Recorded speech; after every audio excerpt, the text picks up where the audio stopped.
Distorções cognitivas. Já ouviu falar? Pois hoje vamos conversar sobre elas, para que possamos identificá-las e saber como lidar. O que são distorções cognitivas? Basicamente, são distorções de informações que chegam até o nosso pensamento. Cognitivo pensamento, distorções, aquilo que a gente distorce, a maneira de distorcer aquilo que pensamos, que sentimos. E isso pode nos trazer várias consequências negativas e pode modificar os nossos comportamentos e também potencializar emoções negativas e pensamentos automáticos negativos. Para isso, queridos e queridas, hoje nós traremos algumas distorções, tá? Quem sabe no final desse vídeo você não as identifica na sua rotina, no seu trabalho, em casa, enfim, nos ambientes e nas relações do seu convívio. Vale salientar que é apenas uma informação que levaremos para você se perceber. A percepção dessas distorções certamente irá nos ajudar. E lá no finalzinho do vídeo eu vou dar algumas sugestões de como você deve lidar com elas. Tudo bem? Primeiramente, é importante enfatizar que todos temos essas distorções. Alguns com mais intensidade, alguns têm mais distorções do que outros, tá? Outros com menos intensidade. Independentemente das distorções que vemos até, o mais importante é a gente lidar com elas, né? E saber como se livrar dessas distorções quando elas chegam em momentos inoportunos em nossos pensamentos. A primeira distorção que vamos falar é a catastrofização, né? Aquela questão do pensamento da catástrofe, pessoas que catastrofizam os seus pensamentos. Acredita que tudo do ruim vai acontecer. O futuro é incerto e poderá não dar certo. Alguma viagem pode ser uma catástrofe. Então, as pessoas que têm o pensamento catastrófico, normalmente, elas sempre levam as coisas para o lugar negativo, no âmbito negativo. Por exemplo, perder o emprego será o fim da minha carreira. Se eu perder o emprego, vai ser uma catástrofe para mim. Então, vê tudo muito potencializado negativamente. Se a minha esposa pedir a separação, eu não sei mais o que vai acontecer. A minha vida se tornará uma catástrofe. E assim vai. São pensamentos catastróficos. Sempre personalizando as possibilidades negativas desse pensamento em qualquer evento. Nos demais eventos que acontecer na sua vida. Raciocínio emocional é a nossa próxima distorção cognitiva, também chamado de emocionalização. Então, nós temos um raciocínio daquilo que a gente sente, né? Penso, né? Sinto, logo existo. Penso, logo existo. Então, aquilo que eu sinto é verdadeiro e vai acontecer. Deixe os sentimentos guiar o seu comportamento. Se eu estou sentindo, eu interpreto que aquele sentimento é de fato uma realidade. Isto é, que aquele sentimento vai acontecer. Então, essa questão do raciocínio, raciocinar emocionalmente, pode trazer também muitas consequências negativas para a gente. Muitas pessoas, trago como exemplo, ao sentir, eu sinto que minha mulher não gosta mais de mim. E apenas sentiu, não tem nenhuma evidência, não tem nenhuma certeza, mas o fato de ter sentido que a sua mulher não gosta de você já é uma forma de acreditar que aquele sentimento é real. Ou eu sinto que meus colegas de trabalho estão rindo nas minhas costas. Um dado momento você chegou em no seu ambiente de trabalho, os colegas estavam rindo até por qualquer outro motivo. Mas naquele momento, o seu raciocínio emocional vai dizer para você que eles estavam rindo de você. Então, o raciocínio emocional leva a gente a fazer também algumas interpretações enviesadas. E isso também é muito perigoso. A terceira distorção cognitiva é a polarização. O pensamento tudo nada, o pensamento dicotômico, né? Ver a situação em duas categorias, dicotômico, duas, vê a situação em duas categorias apenas, ou é tudo ou é nada, ou é 8 ou é 80, né? E em vez de pensar em eventos dentro de outras possibilidades. Então, se uma pessoa no pensamento tudo ou nada tá organizando uma festa do seu filho, a festa foi maravilhosa, tá tudo muito bom, mas na hora de soprar a velinha, antes de cortar o bolo, tá cantando os parabéns, o bolo desaba. Então, para quem organizou aquela festa, no pensamento do cotônico, a festa não prestou. Então, a festa foi maravilhosa o tempo todo por conta de um detalhe. Aquela festa absolutamente foi ruim. Então, as pessoas do pensamento tudo ou nada vê algo como imperfeito em detalhes. Ou tudo tem que ser detalhadamente perfeito ou não valeu, né? Então, esse pensamento, ele faz também a gente sofrer muito. Porque os perfeccionistas, eles são muito dicotômicos, né? Nessa questão da polarização. Ou as coisas acontecem 100%, ou se não acontecer 100%, elas não prestam. Então, vamos ter cuidado também com isso. Abstração seletiva, né? Chamado também de filtro mental, visão em túnel, né? Um filtro negativo. É um aspecto de uma situação complexa, essa questão do filtro mental. Por quê? É uma parte negativa, ou mesmo, vamos dizer assim, neutra, onde toda situação que é visto de forma negativa. Então, o filtro mental é como se a pessoa tivesse o tempo todo avaliando ele ou os outros negativamente. Olha, veja, todas essas pessoas não gostam de mim. Então, são pessoas chamadas no filtro mental, vamos dizer assim, negativas, que têm um negativismo muito intenso. Ou, por exemplo, pode focar no comentário negativo e negligenciando todos os comentários positivos. Você recebe alguns elogios e você não leva em consideração os elogios, só as coisas negativas. Ah, deve estar me elogiando porque percebeu que eu estava triste, mas no fundo, essa pessoa sabe que eu sou incompetente, que eu não realizei um bom trabalho. Então, o que acontece? Negligencia, descarta tudo que é de positivo e essas pessoas, elas têm um filtro negativo. E por falar em filtro, eu gosto muito, quando eu trabalho com meus clientes, de mostrar a questão mesmo do filtro tradicional, esse filtro, né, que a gente utiliza para colocar água. Eu gosto de exemplificar para eles da seguinte forma: assim como o filtro, ele tem uma vela que é para passar as impurezas, filtrar as impurezas no pensamento, ou melhor dizendo, no filtro negativo, no filtro mental. A sugestão, já adiantando para vocês, é filtrar tudo aquilo que é de negativo, se perguntando, se questionando: será que de fato isso que eu estou pensando negativamente é verdade? Tem evidências? É certeza? Então, à medida que a gente questiona e deixa passar ali, para naquela vela do filtro, para sugar todas essas impurezas do pensamento, toda essa negatividade do pensamento, a gente vai poder combater mais essa distorção do filtro mental, tá? Vamos para a quinta distorção, que é a adivinhação. Muito simples essa, né? E muito comum também. Normalmente, são pessoas que prevê o futuro. Essas pessoas que têm uma previsão, mas as expectativas da previsão do futuro delas geralmente são negativas também.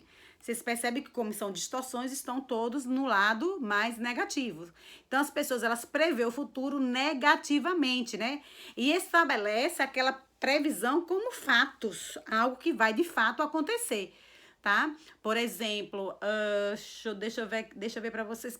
Vai fazer uma viagem. Tá tudo preparado, de repente, na última hora, cancela a viagem. Eu vou cancelar porque algo tá me dizendo que essa viagem não vai ser boa, que eu não vou gostar da viagem, ou que pode acontecer alguma coisa nessa viagem, e fica adivinhando, prevendo o futuro. Principalmente pessoas que passam por TEPT, né? Que é transtorno estressor pós-traumático. Então, essas pessoas tendem a fazer várias evitações porque fica adivinhando o seu futuro. Rotulação.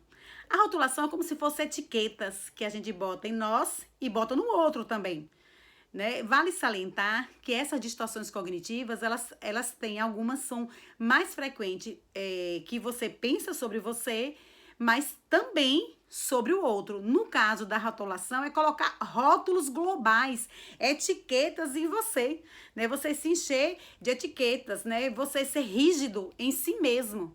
Essa rigidez em você mesma, se enchendo de etiquetas, e não consegue ver as suas qualidades, aquilo que você tem de bom. É um comportamento específico da rotulação, de colocar rótulo.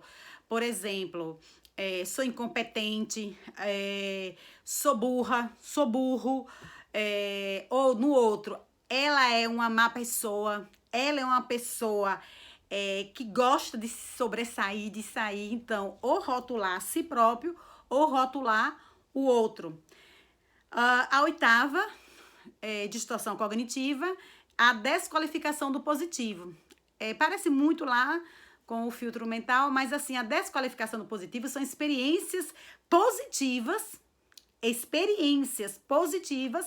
e qualidades que conflituam com a visão negativa, né? E aí você acaba desvalorizando as coisas positivas para poder qualificar no positivo, no negativo. Então, assim, são muito triviais. Eu vou dar um exemplo para vocês poderem entender.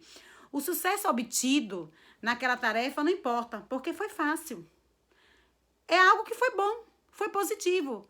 Mas você faz uma desqualificação do positivo, isto é, você desqualifica porque você sabia, né, daquela atividade, então você achou fácil. Fiz uma prova de matemática. A prova, eu fechei a prova, mas só fechei porque a prova foi fácil. Então, você não consegue, na verdade, ver o positivo como positivo. Você está sempre procurando desqualificar. E uma outra linguagem mais simples é usar justificativa para sempre que você se sai bem em uma tarefa, bem no projeto ou em qualquer outra situação, você vai sempre buscar uma justificativa para dizer que aquilo lá, que isso aí aconteceu porque foi fácil, ou porque quem estava com você era uma pessoa que não tinha competência, tá? Se fosse talvez um outro, você não tivesse um bom resultado, enfim. Procura desqualificar o positivo, aquilo de positivo que eu tenho, que você tem. A nona é a minimização e a maximização. Também dentro das experiências positivas em si mesma. Ou seja, as pessoas tentam minimizar o positivo, as questões positivas e maximizar, aumentar, né? Colocar, como eu sempre gosto de usar, né, a minha lupinha, colocar uma lupa nos problemas. E aí maximiza, né, dá características negativas, maximizando as situações, enquanto que o negativo é maximizado, o positivo é minimizado. Vamos procurar ver o que é que na minha vida eu tenho botado uma lupa só para mais das minhas situações, dos meus problemas. Né? Então, vamos ter cuidado em não estar maximizando aquilo que não é necessário maximizar. No senso comum, a gente usa muito o quê? Tempestade e um copo d'água. Às vezes a situação, o problema é algo bem menor, mas a gente maximiza, a gente faz uma tempestade em um copo d'água diante daquela situação ou daquele problema, tá? Vamos procurar minimizar. A 10ª é a personalização.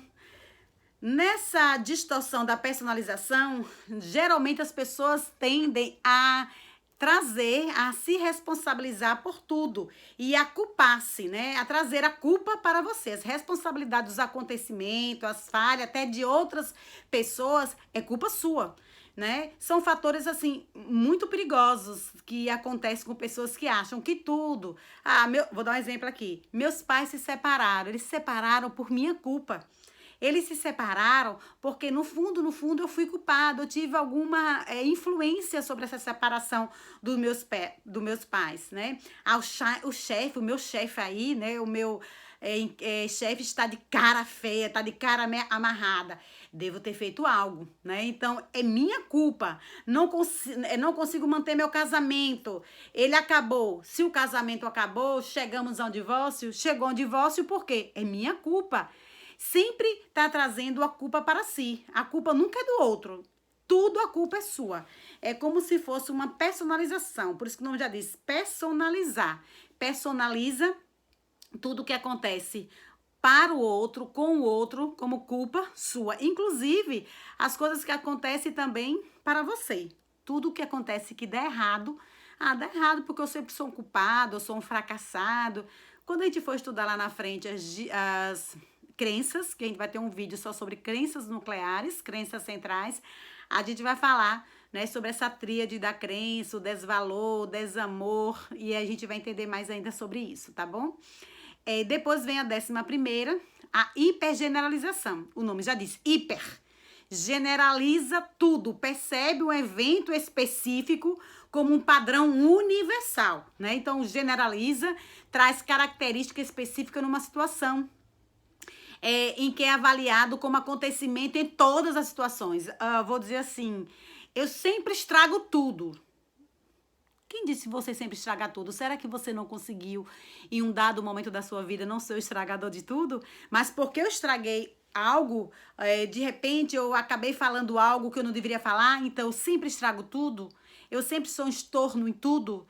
Então essas pessoas, elas usam a hipergeneralização. Generaliza porque um fato errado aconteceu, aí generaliza para todos os outros eventos que poderão vir a acontecer ou que esteja acontecendo. Por exemplo, um rapaz que não consegue sustentar o namoro, que namora e aí de repente as meninas que terminam mais com ele. Então, ele usa a hipergeneralização quando ele diz assim, eu não me dou bem com as mulheres.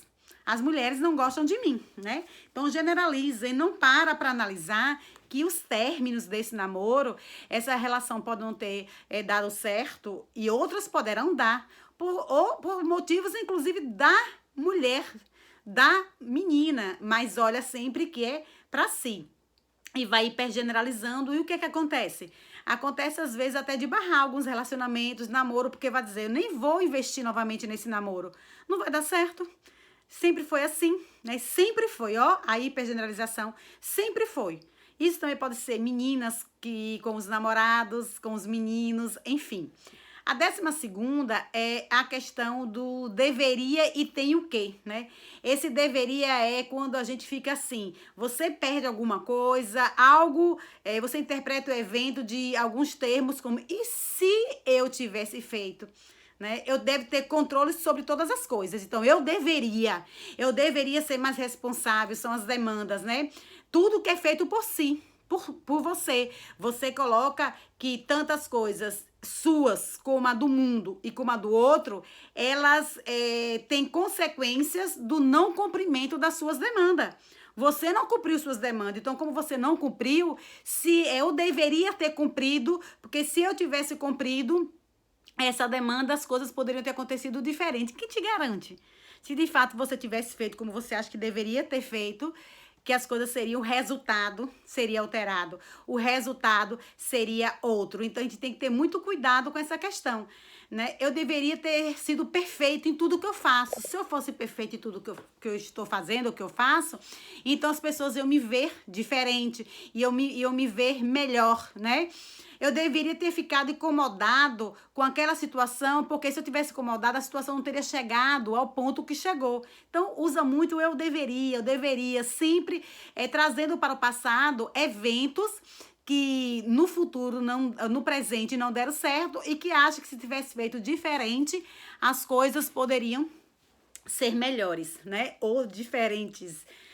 Depois vem a vitimização. O nome já diz vítima, né, gente? A vitimização.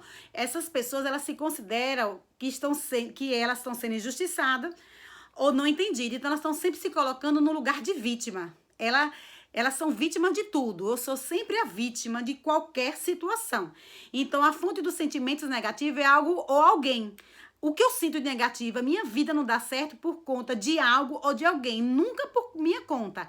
Vê como já mudou a questão aqui da vitimização? Nunca por mim, mas por algo ou por alguém. Algo ou alguém está sempre atravessando a minha vida e faz com que as coisas não aconteçam, não dê certo. Então, são pessoas que se vê sempre injustiçadas.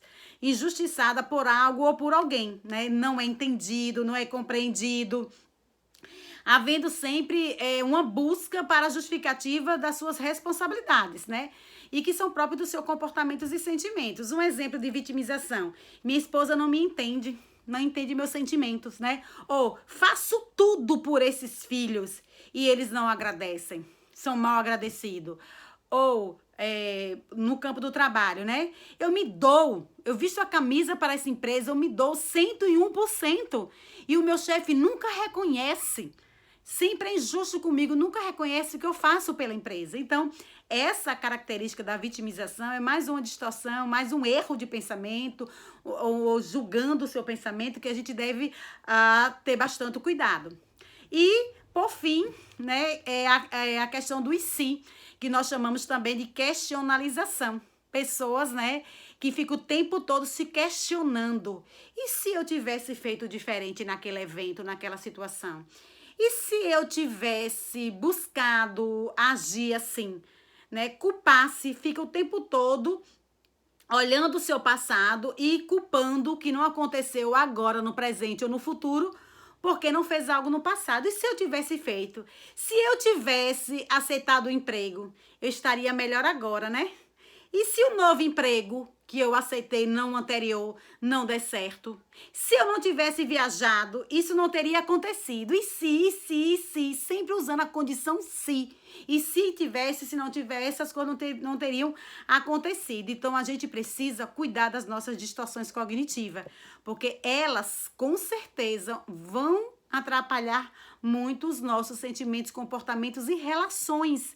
A gente coloca as pessoas, inclusive, em situações difíceis, porque a gente começa a fazer uma leitura errada das pessoas, né?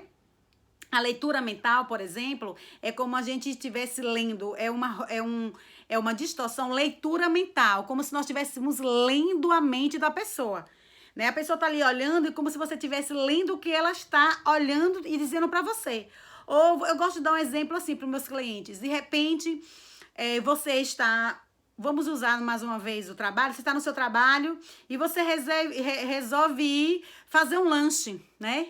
E quando você chega lá ou na cantina, se tiver cantina do seu trabalho, ou que você chega na copa, tem duas amigos ou amigos conversando. Quando você chega, essas pessoas interrompem a conversa, para.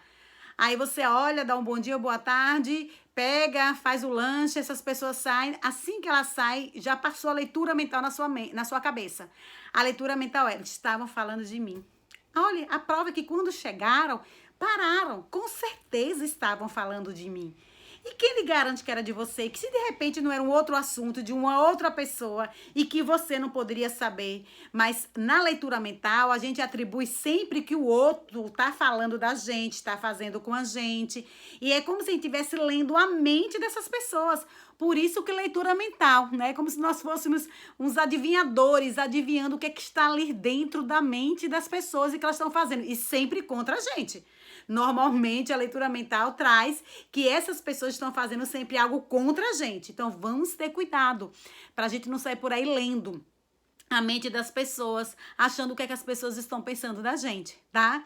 Então, pessoal, eu já dei algumas sugestõezinhas lá atrás, mas eu vou dar agora a finalização com o questionamento socrático, né? Sócrates, ele nos ajuda muito, a gente bebe dessa fonte de Sócrates, porque Sócrates diz assim: primeira coisa, quando essas distorções, esses erros de pensamentos, esse julgamento que nós fazemos dos nossos pensamentos e sentimentos vêm, questione-os. Questionar. Como é que a gente deve questionar? Será que é verdade?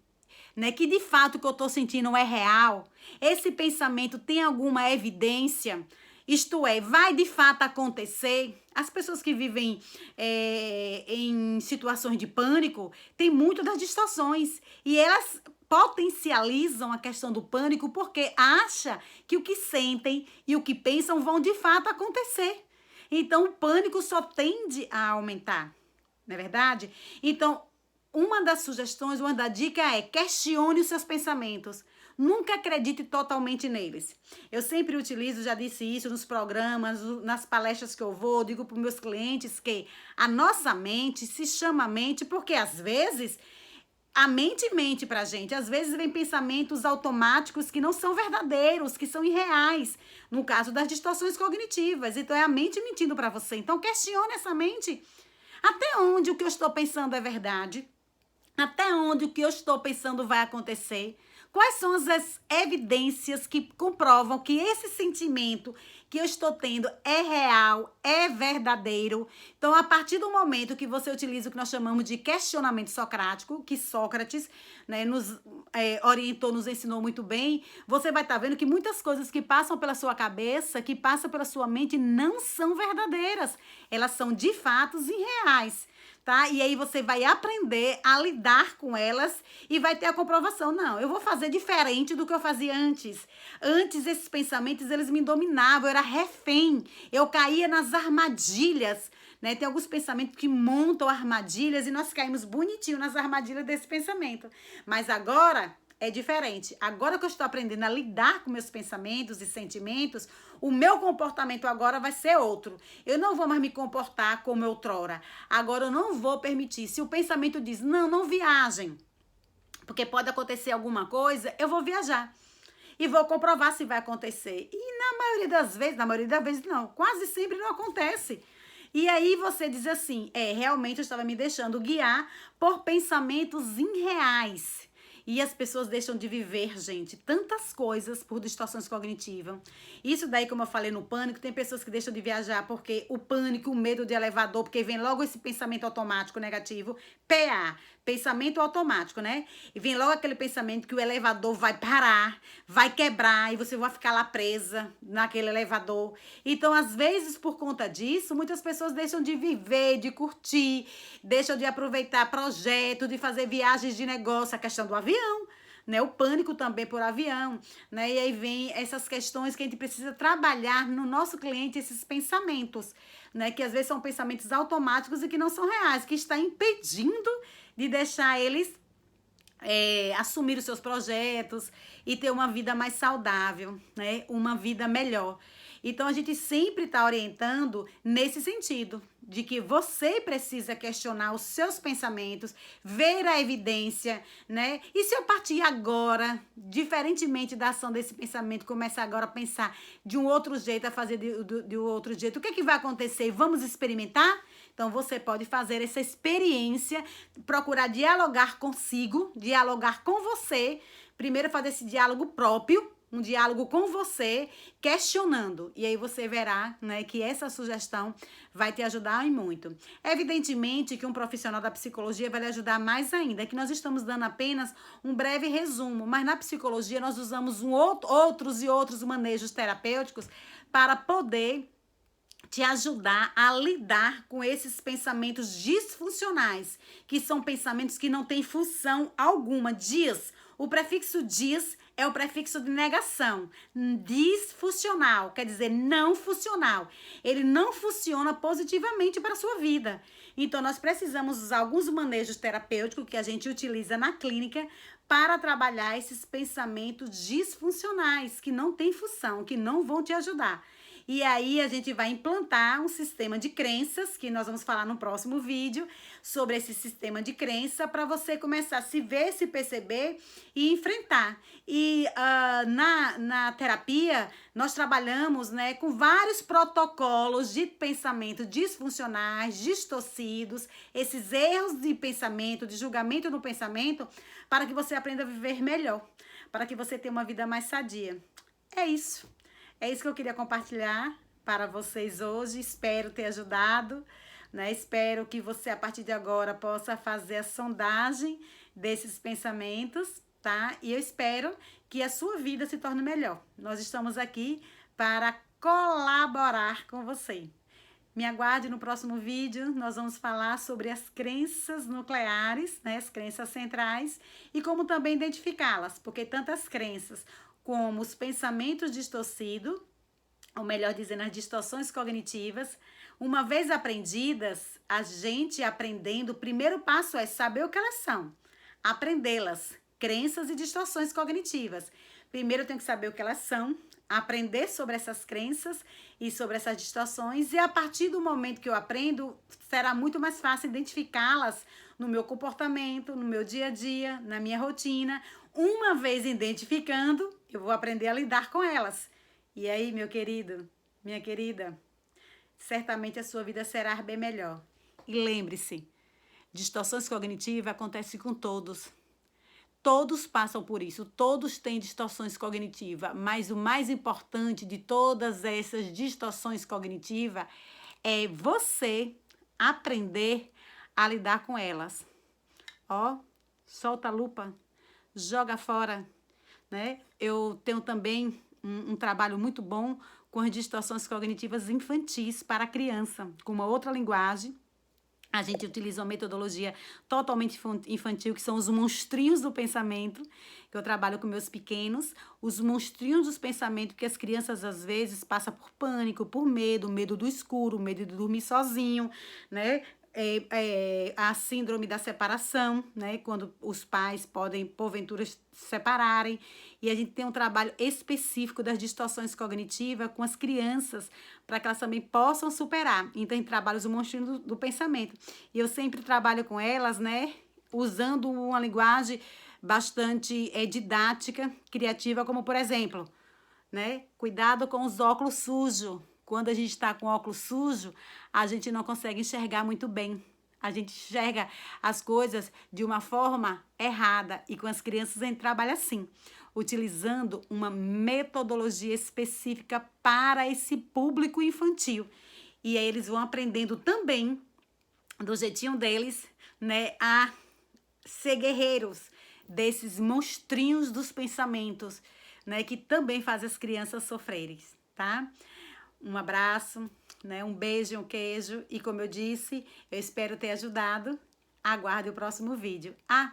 Vai lá no canal, dá um joinha para contribuir com a gente, com o que nós estamos passando para vocês, tá? Aciona lá o sininho para vocês receberem notificações todas as vezes que um vídeo novo chegar. Ficaria grata. Um beijo, um queijo.